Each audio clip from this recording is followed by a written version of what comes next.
Acts chapter 27. And when it was decided that we should sail to Italy, they delivered Paul and some other prisoners to one named Julius, a centurion of the Augustan regiment. So entering a ship of Adramateum, we put to sea, meaning to sail along the coasts of Asia. Aristarchus, a Macedonian of Thessalonica, was with us. And the next day we landed at Sidon. And Julius treated Paul kindly and gave him liberty to go to his friends and receive care. When we had put to sea from there, we sailed under the shelter of Cyprus, because the winds were contrary. And when we had sailed over the sea, which is off Cilicia and Pamphylia, we came to Myra, a city of Lycia. There the centurion found an Alexandrian ship sailing to Italy, and he put us on board. When we had sailed slowly many days, and arrived with difficulty off Cnidus, the wind not permitting us to proceed, we sailed under the shelter of Crete off Salome. Passing it with difficulty, we came to a place called Fair Havens, near the city of Lasea. Now when much time had been spent, and sailing was now dangerous, because the fast was already over, Paul advised them, saying, Men, I perceive that this voyage will end with disaster and much loss, not only of the cargo and ship, but also our lives. Nevertheless, the centurion was more persuaded by the helmsman and the owner of the ship than by the thing spoken by Paul. And because the harbor was not suitable to winter in, the majority advised to set sail from there also, if by any means they could reach Phoenix, a harbor of Crete opening toward the southwest and northwest, and winter there. When the south wind blew softly, supposing that they had obtained their desire, putting out to sea, they sailed close by Crete.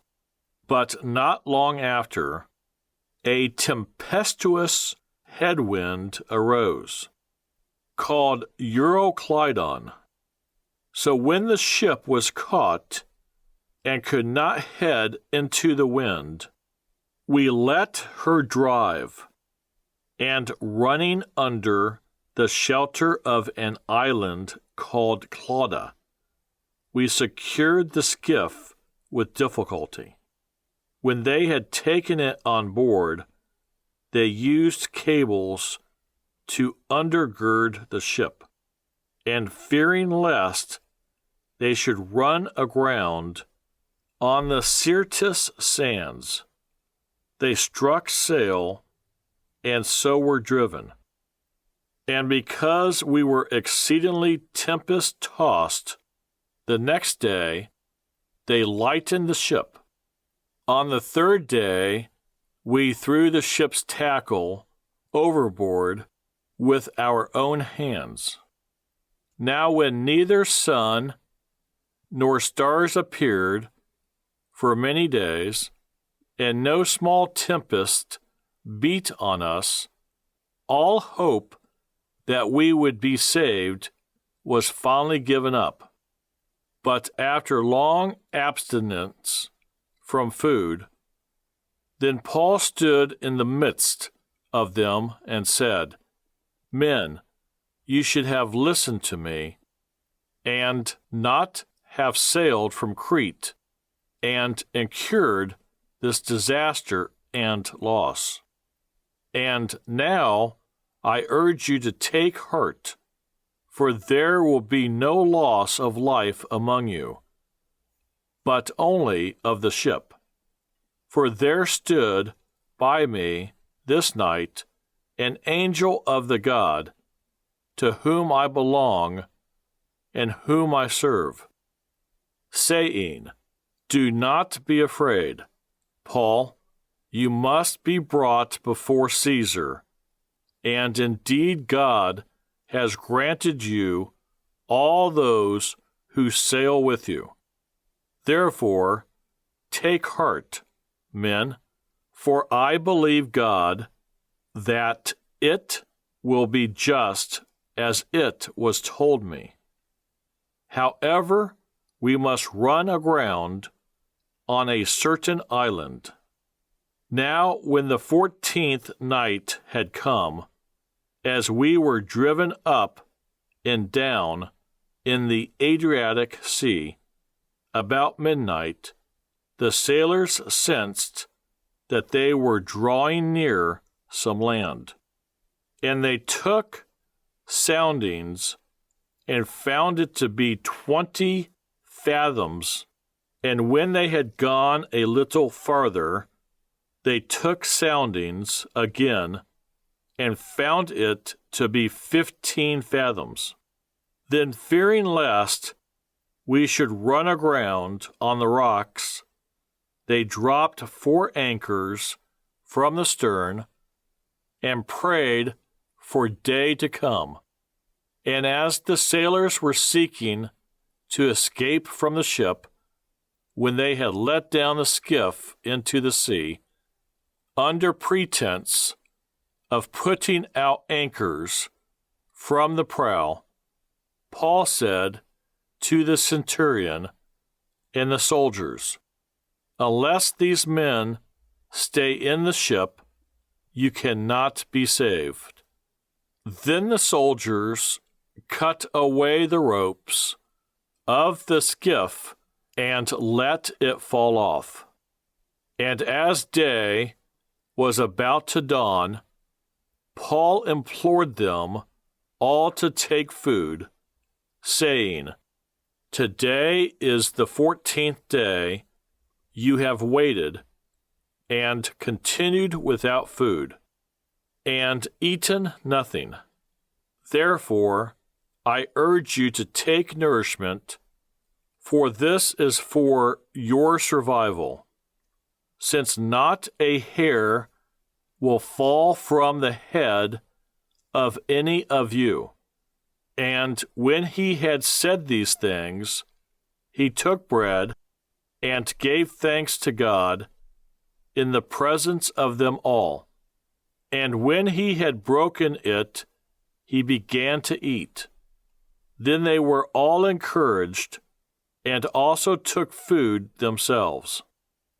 And in all we were 276 persons on the ship.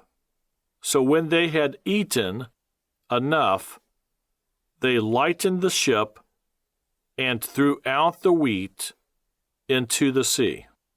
When it was day, they did not recognize the land, but they observed a bay with a beach, onto which they planned to run the ship if possible. And they let go the anchors and left them in the sea, meanwhile loosing the rudder ropes, and they hoisted the mainsail to the wind and made for shore.